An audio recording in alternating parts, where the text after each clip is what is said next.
Alright guys, I'm trying to pack in a lot today before work so I can edit videos over the next couple days. This is a look at the 75 gallon Restart 2.0 or 75 gallon 3.0. I'll let you guys figure that out. But anyhow, this is the start of the new tank. I've got a lot of updates to give you guys on this one. The first thing we'll do is I will talk about how everything crashed. As I mentioned in my quarantine video, you guys should probably go check that out. I had, just a quick summary, I had bryopsis, bubble algae, some aptasia start to appear.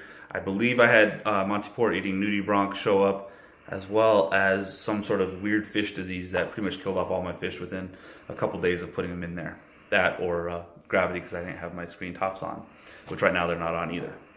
But there's nothing in the tank. So I'm about 2 days into the cycle of the new tank. I broke it down. How long ago did I break it down? Like a month ago? About a month ago, maybe a little longer, give or take a few days. Broke it down, cleaned it out.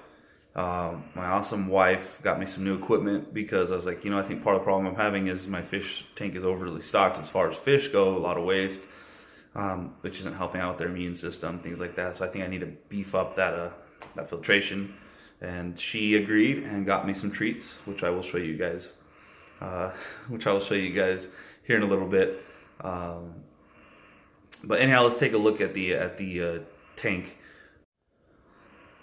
So this is the aquascape I came up with. Most of this is the Pucani that was in my in the tank before. I bleached it for a couple weeks and then soaked it in RO water.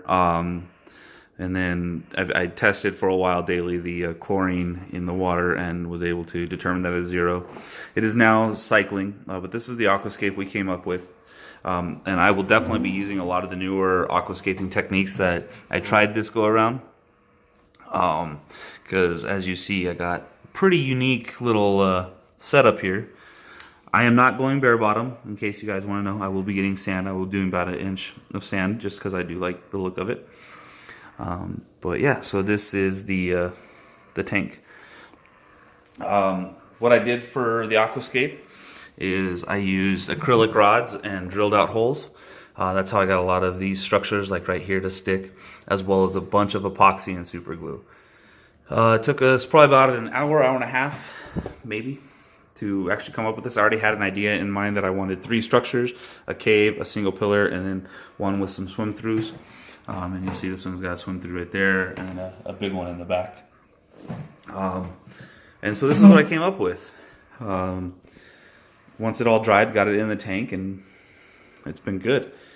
I'm super excited. I know in the past I said I'll never get Pucani and use it again. Obviously I used it this time because I had it. If you're willing to put in the work, it's awesome rock. To aquascape, if you're willing to put in the work. If you just want something that kind of stacks together and you can build the structure easily without having to modify, you want something else. So yeah, we're in the cycle right now. I've got a couple pieces of shrimp sitting in there, as well as I threw some fish food in over the last few days, just frozen fish food. And I'm just letting it do its thing. That's why the radions are off. So those still are the Gen 2 radions, guys, and I am super happy with them. I will eventually at some point upgrade them to Gen 3s, but the next thing for lighting is I'm going to get a Aquatic Life T5 retrofit kit to put with that, and I think that'll help give me more of a full spectrum. But right now I do have, with this aquascape, I took par measurements yesterday. I did have to crank them all the way up to 100%. I'm using the Coral Lab, what is it, the SP Plus?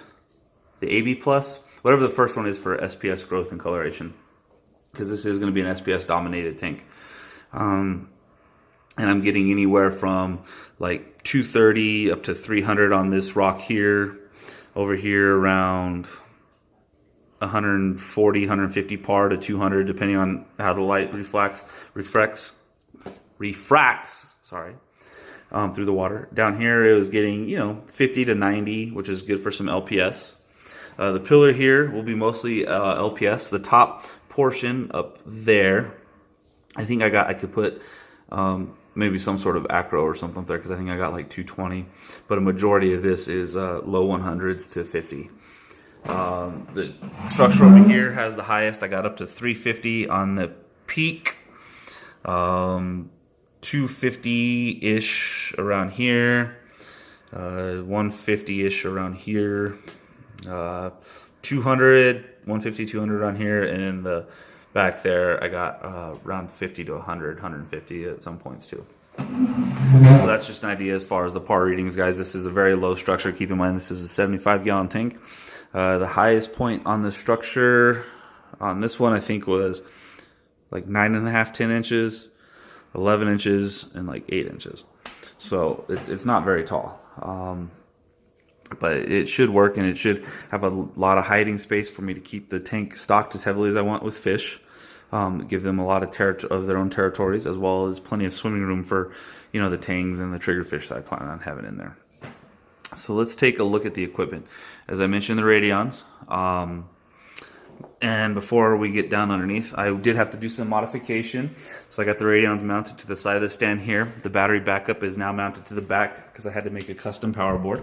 And we'll come in here, and I've got my auto top-off container as well as my reef fuel dosing container. I will still be doing the Brightwell Aquatics Zeovit system because I do enjoy it, and I did start to notice some very good results in the past. So I will continue doing that method. I am still using the Digital Aquatics Reef Keeper Lite. I was thinking about getting an Apex down the road, but I have since started researching into the Archon, and that's the route I'm going to be taking.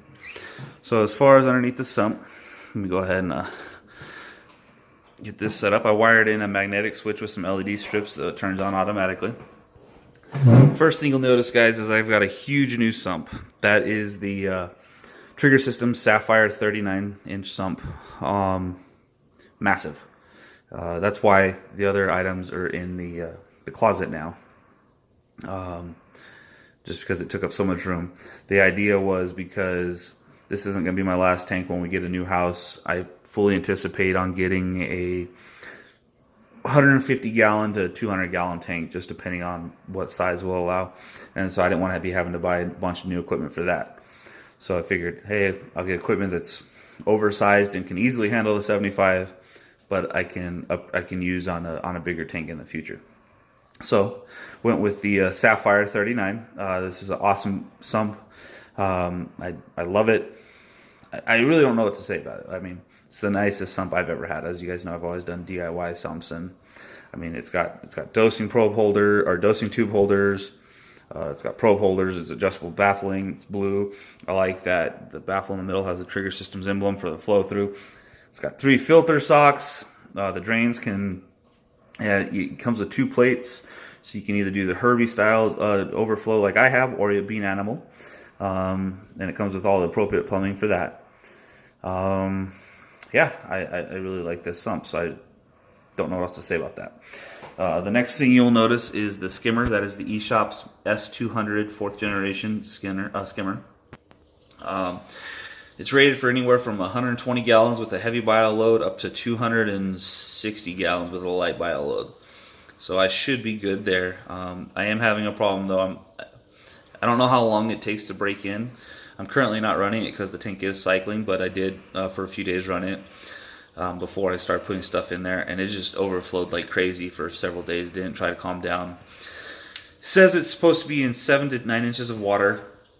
On that stand, it's about 6 inches, and it still just overflows. I don't know how long it takes these things to break in. If anyone has any information on that, let me know. I would love to hear from you, so go ahead and leave a comment down below. Still using the BRS 50 milliliter for my dosing pump, or my auto top off pump. And then let's slide on over here. The other new thing you will notice is the Current USA eFlux return pump, DC return pump. It's the 3,100 gallon pump. Right now it's set just below 50% because I do have a manifold. As I mentioned, the Reef Keeper, so there's 2 power bars right there, one in the back. The SL1's up there. I've got a float switch currently for the auto top off. That will be getting switched out probably for another Innovative Marine. And then the other port is the magnetic switch to turn on the lights. Got the 2 MP40s as well as the controller for the return. My dosing pump, which is currently not running, and then my biofuel dosing pump, which is also currently not running. As far as the reactors, I got a BRS mini reactor right here. It does have some carbon because, as I mentioned, I thought there might be some chlorine in the water, so I put that in there. And then I'm still using the Bubble Magus Zeovit reactor. However, I did modify it. I wanted blue pipes, and the pipes that came with it started having cracks in the drains and stuff like that. Obviously, they were metric fittings because it's made in China. So I found the closest pipe to fit for the handle was a 1/2 inch. And I took my Dremel and I dremeled out the center pieces of the cap, the locking nut, the top of the canister, and the bottom of the canister, to where a 1/2 inch piece would fit in there. Slid it in, glued a 1/2 inch PVC cap on the bottom, and then the handle on top.